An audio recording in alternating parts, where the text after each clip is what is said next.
Buen día con todos. El tema que trataremos el día de hoy serán las coronariopatías en la altura. Este será el contenido en esta exposición. Comencemos con la exposición. Bueno, vamos a comenzar hablando sobre algunas definiciones que van a ser necesarias para entender esta exposición. Nos referimos a una coronariopatía, aquel inadecuado suministro de oxígeno al miocardio y por ende este no va a poder realizar su función adecuadamente. Nos referimos también a una gran altitud, aquel lugar que va a estar por encima de los 2.500 y por debajo de los 5.000 metros sobre el nivel del mar, a diferencia de lo que viene a ser una extrema altitud, que va a ser aquel lugar que está por encima de los 5.000 metros sobre el nivel del mar. Estas medidas difieren de autor a autor, pero estas son las que se estima como un promedio. Entonces, si una persona con una coronariopatía se va a exponer a una gran altitud, va a tener una mayor dificultad para adaptarse a dicha altitud y por ende esta puede realizar mayores complicaciones. El gráfico del costado nos muestra los rangos de altitud de algunas de las principales regiones montañosas del mundo. En primer lugar tenemos a la Rinconada, que está en nuestro Perú, a unos 5.052 metros sobre el nivel del mar, siendo así la ciudad más alta del mundo. Cuenta con una población de 50.000 personas. Seguida tenemos el Alto, que está en Bolivia, a 4.150 metros sobre el nivel del mar, que cuenta con una población de 940.000 personas. El segundo subtema que trataremos va a ser la epidemiología. Vamos a ver que el número de personas expuestas a grandes alturas está yendo en incremento, eso debido a la facilidad de los viajes aéreos para transportarnos a una determinada población con el fin de realizar alguna actividad recreativa o turística. También vamos a ver que va a existir una serie de cambios en las funciones fisiológicas durante lo que viene a ser la exposición a una gran altitud. Estas van a variar de acuerdo al estado físico del individuo, a la velocidad del ascenso, a la duración de la exposición, a los hábitos culturales, a lo que viene a ser la ubicación geográfica y la variación genética. Si bien la mayoría de las personas van a tolerar muy bien las altitudes elevadas, los pacientes con una enfermedad cardiovascular van a correr riesgo de sufrir una mayor complicación.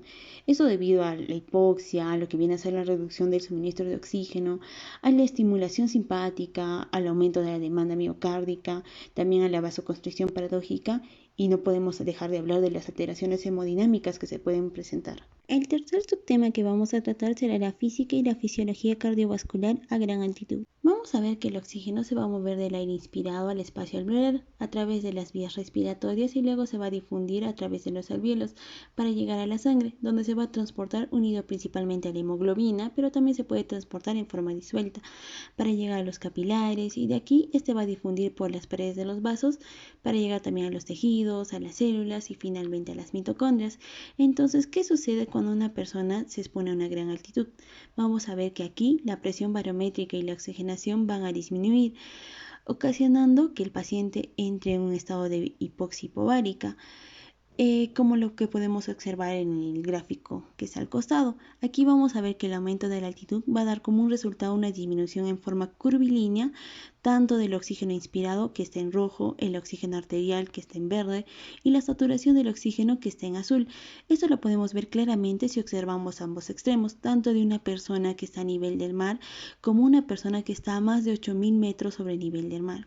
Tenemos que tener en cuenta que la compresión de la presión barométrica va a ser el principal determinante de la presión parcial de oxígeno en el aire inspirado, que se va a conocer como PO2. Este se va a medir en lo que viene a ser milímetros de mercurio.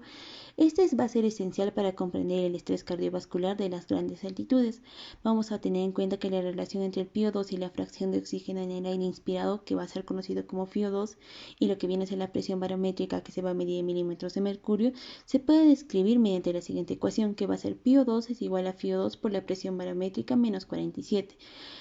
Entonces vamos a tener en cuenta que acá que la FiO2 va a ser constante en todas las altitudes, a diferencia de lo que viene a ser la presión barométrica.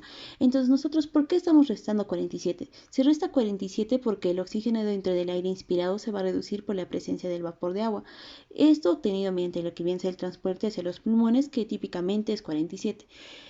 Si nos guiamos con el cuadrito a nuestro costado, vamos a tomar, por ejemplo, a una persona que vive a 8.000 metros sobre el nivel del mar, donde va a tener una presión barométrica de 564. Entonces, si nosotros aplicamos nuestra fórmula, vamos a tener que la PiO2 va a ser de 108.57. En este caso, el autor lo ha aproximado a 108. Bueno, en este gráfico vamos a ver que la presión barométrica va a disminuir a medida que uno asciende en una altitud, pero también va a haber una serie de factores externos que pueden contribuir a que esta presión barométrica disminuya, lo que viene a ser la temperatura, la radiación solar y la humedad.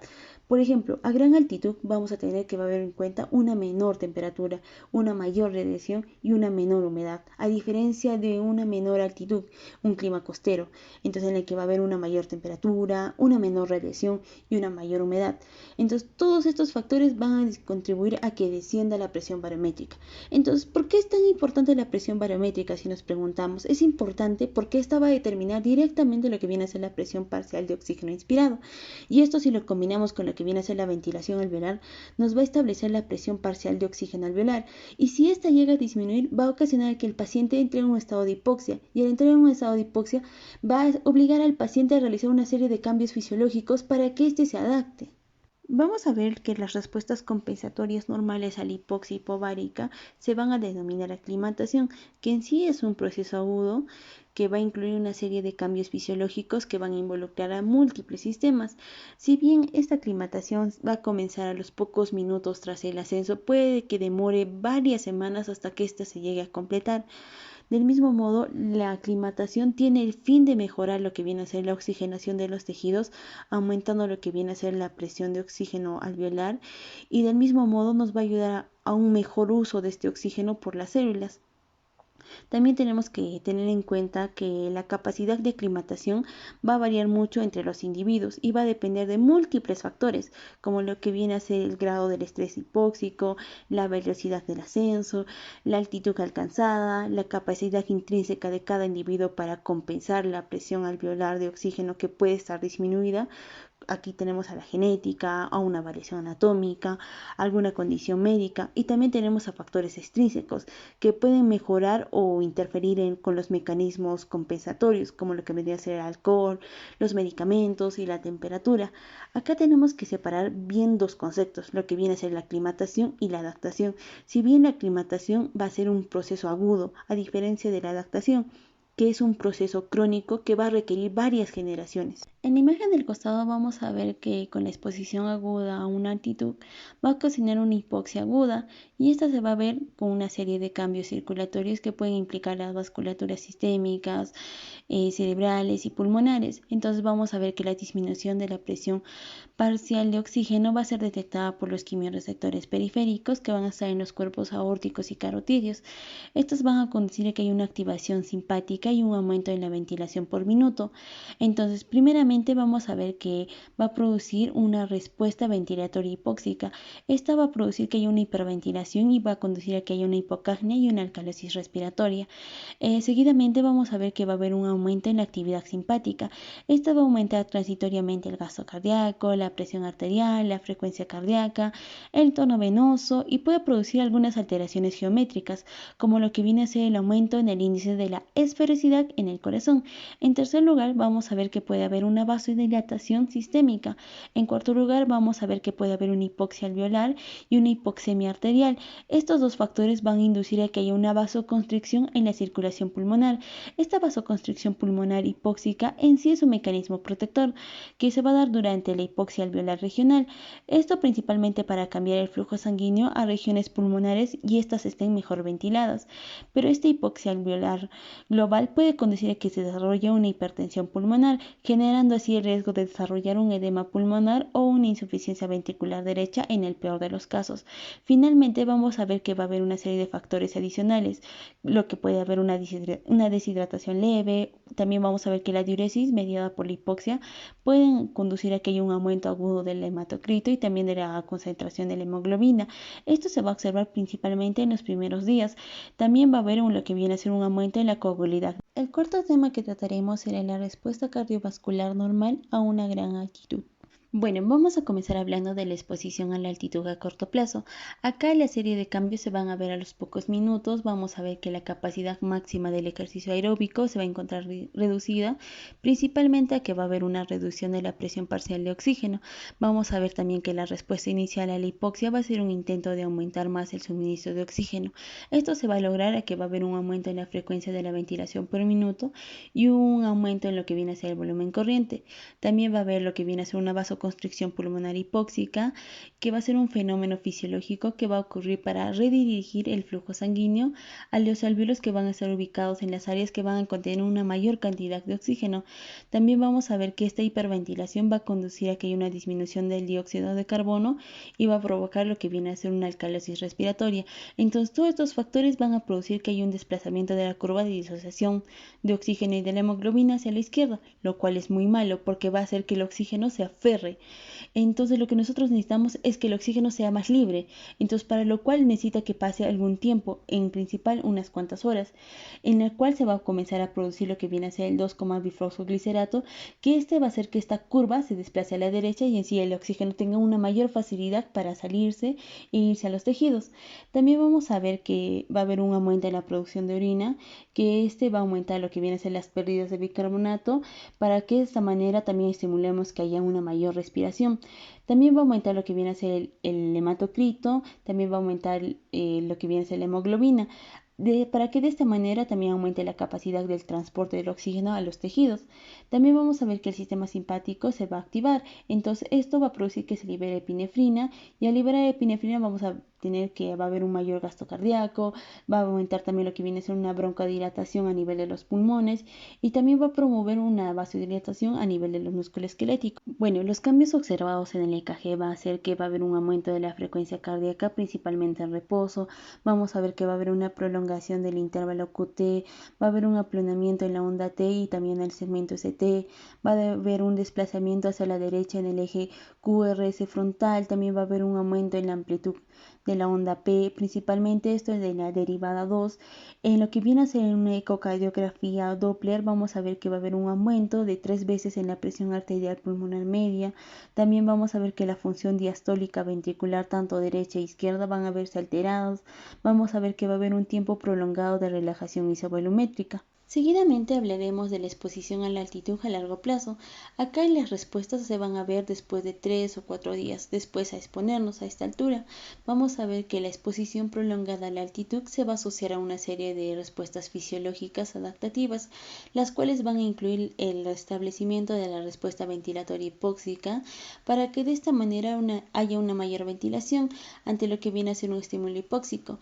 También va a haber un aumento de los glóbulos rojos, lo cual va a estar mediado por la eritropoyetina. Vamos a ver que va a haber un aumento en la densidad del capilar del tejido, esto principalmente en el tejido muscular, que es el que está más comprometido. También habrá una reducción del gradiente de oxígeno alveolar arterial. Del mismo modo va a haber una reducción en la actividad nerviosa parasimpática, como lo que viene a actuar como un mecanismo clave de la frecuencia cardíaca, que va a estar elevada en la hipoxia. También vamos a ver que va a haber un desplazamiento hacia la derecha de la curva de disociación del oxígeno y de la hemoglobina, lo cual va a facilitar la descarga del oxígeno a los tejidos. El quinto subtema que te hablaremos será los pacientes con enfermedades cardiovasculares a gran altura. Bueno, el primer tema que trataremos será la enfermedad arterial coronaria. Acá vamos a ver que el entorno hipóxico va a ocasionar que el gasto cardíaco aumente, esto para mantener lo que viene a ser un suministro constante de oxígeno a los tejidos. También vamos a ver que las personas que tienen placas ateroscleróticas en las arterias van a impedir que éstas se dilaten correctamente, lo cual va a provocar que haya una reducción del suministro de oxígeno al corazón, que puede provocar lo que viene a ser un síndrome coronario agudo. También vamos a ver que el impacto de la altitud en estos pacientes va a generar la posibilidad de exacerbar sus síntomas debido a la reducción de lo que viene a ser la disponibilidad del oxígeno. También vamos a ver que esto se puede asociar con lo que viene a ser los factores que tenemos: el ejercicio, la deshidratación, el estrés térmico, el estrés emocional. Todo esto puede precipitar a que haya un evento coronario agudo y también una angina. Del mismo modo, vamos a ver que las personas que van a desarrollar una angina de pecho durante un esfuerzo ligero a nivel del mar, se les recomienda no visitar grandes altitudes, al igual que las personas que tienen un infarto reciente.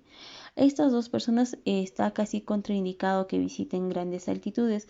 Esto se puede diferenciar ya también con los pacientes que tienen una angina de pecho y que son clasificados con un IJA 1 o un IJA 2. Estos pacientes no van a tener ninguna contraindicación para visitar alguna gran altitud, pero los pacientes que van a ser clasificados con un IJA 3 se les recomienda no visitar, pero si visitarían tendrían que llevar sí o sí su suplemento de oxígeno. Los que sí es cuestionable que visiten serían los clasificados con un IJA 4, a los cuales se les recomienda visitar una gran altitud siempre y cuando sea médicamente necesario. En segundo lugar, vamos a hablar de la hipertensión arterial.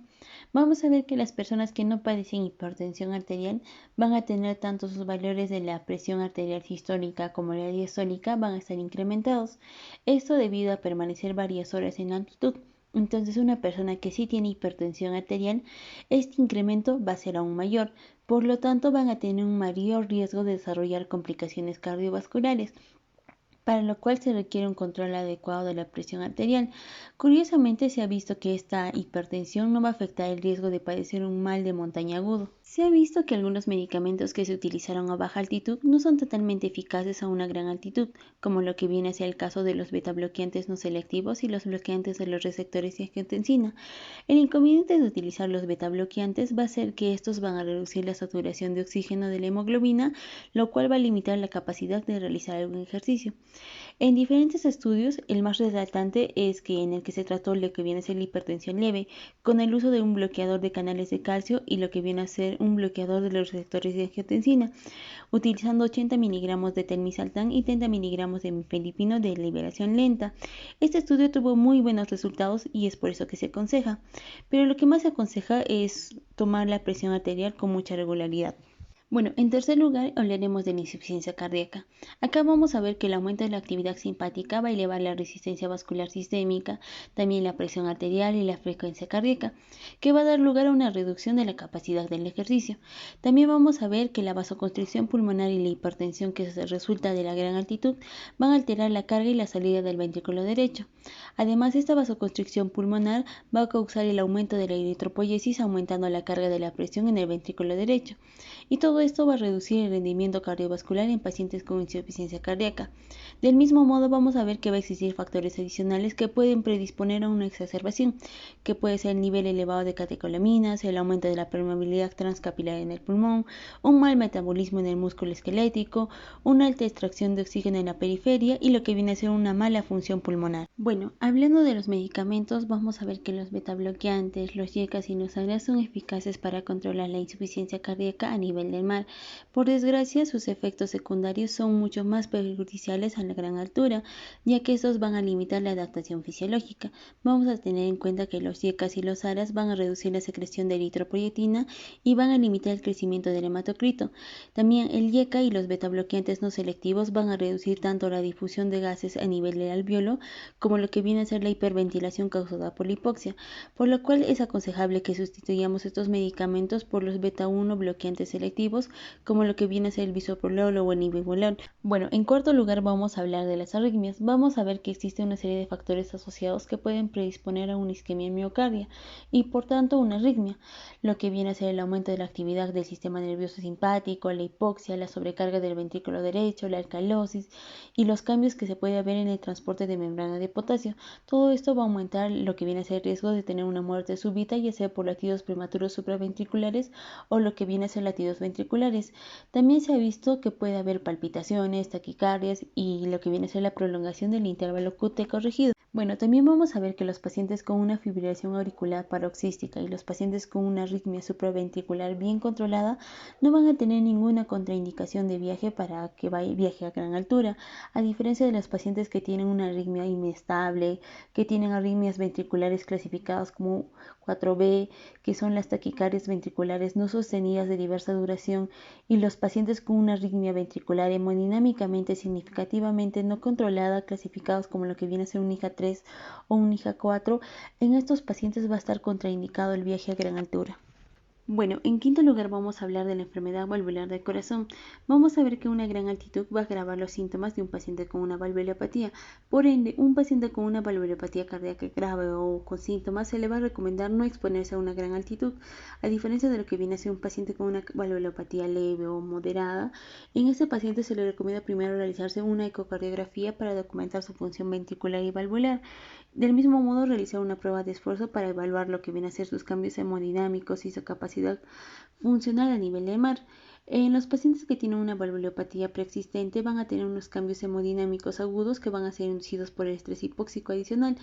Estos pueden resultar en una descompensación de su condición, entonces vamos a tener que la hipoxia va a dar como resultado un aumento de una serie de factores que pueden incluir la frecuencia cardíaca, la contractibilidad cardíaca, el gasto cardíaco, la resistencia, las presiones de las arterias tanto pulmonares como sistémicas, y todo esto va a llevar a una disminución de la presión y va a crear una sobrecarga de volumen en los pacientes, afectando así su corazón. Esto se va a explicar debido a que va a haber un aumento de la carga de trabajo del miocardio y también de la demanda de oxígeno, que esto puede agravar los síntomas. También va a haber lo que viene a ser un aumento de la poscarga sistémica, que puede aumentar la fracción regurgitante tanto en la regurgitación aórtica como también en la mitral, empeorando los síntomas. También va a haber lo que viene a ser una poscarga pulmonar, que va a aumentar por el aumento de la resistencia vascular pulmonar, que puede exacerbar la regurgitación pulmonar y la tricuspidia. También vamos a ver que la deshidratación también puede resultar en una precarga reducida y esto puede empeorar los síntomas de una estenosis valvular. Bueno, también tenemos que tener en cuenta que la principal recomendación en estos pacientes es evitar el consumo de alcohol. El sexto tema que trataremos serán las recomendaciones. Comenzaremos hablando de lo que viene a ser los métodos de comportamiento, pero antes de esto vamos a determinar lo que viene a ser una estrategia preventiva óptima, que debe incluir estos aspectos: la susceptibilidad del paciente, la elevación de la residencia habitual de la persona, la exposición reciente a una altitud, el perfil de ascenso, lo que viene a ser el historial médico, los medicamentos y si tiene alguna alergia, también el propósito de ascenso. De acuerdo a eso nos vamos a dividir. Primero vamos a tener lo que viene a ser un ascenso gradual o por etapas. Aquí vamos a tener en cuenta que debe pasar una noche a una altitud intermedia del paciente.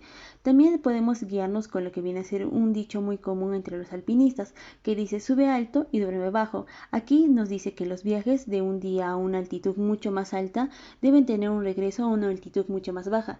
Esto para que pueda dormir, y de esta manera se puede acelerar el proceso de aclimatación y ayudar a prevenir cualquier complicación. En segundo lugar tenemos a la preaclimatación, que va a ser la preexposición a altitudes mucho más altas. Esto nos podemos ayudar con diferentes programas. Un ejemplo sería la exposición hipóxica normomárica intermitente, que va a ser mediante el uso de máscaras faciales o de carpas o lo que viene a ser de cámaras selladas, que van a permitir al usuario disminuir el porcentaje de oxígeno inhalado de un 21%, que es a nivel del mar, a menos del 16%. Esto durante el sueño o mediante que el paciente realice algún ejercicio en intervalos variables de tiempo y de duración. En tercer lugar vamos a tener la educación, que se consta en recibir un asesoramiento para así reconocer sus síntomas y sus signos en caso de que llegue a tener alguna complicación y busque ayuda de forma inmediata. En cuarto lugar tenemos el uso del alcohol y de las drogas. Aquí debemos evitar el uso de sedantes hipnóticos y también de la ingesta de alcohol, principalmente en las primeras 2 noches en una nueva altura. En el quinto lugar vamos a tener a la dieta y a la hidratación. Bueno, en cuanto a la dieta, no hay una dieta específica que podamos utilizar en la altura. Sin embargo, hay muchas dietas que incluyen una gran cantidad de carbohidratos. Con respecto a la hidratación, es un tema que es muy delicado, ya que si el paciente realiza una hidratación vigorosa, corre el riesgo de realizar una hiponatremia. En el sexto lugar tenemos a lo que viene a ser el esfuerzo, en el que nos dice que un ejercicio modesto puede ayudar a una mejor aclimatación. En el séptimo lugar tenemos a la profilaxis farmacológica, que en el caso de que el paciente requiera algún medicamento, entonces este debe ser llevado con él, como lo que viene a ser un oxígeno suplementario, entre otros. En octavo lugar tenemos otros métodos de prevención, que pueden incluir los medicamentos, los suplementos y las plantas. Acá vamos a mencionar principalmente a la hoja de coca, que dice que puede mejorar el rendimiento físico en gran altura. Sin embargo, los estudios que prueban esto son muy limitados. El sexto tema va a incluir a la bibliografía que ha sido usada en esta exposición. Eso es todo, muchas gracias por su atención.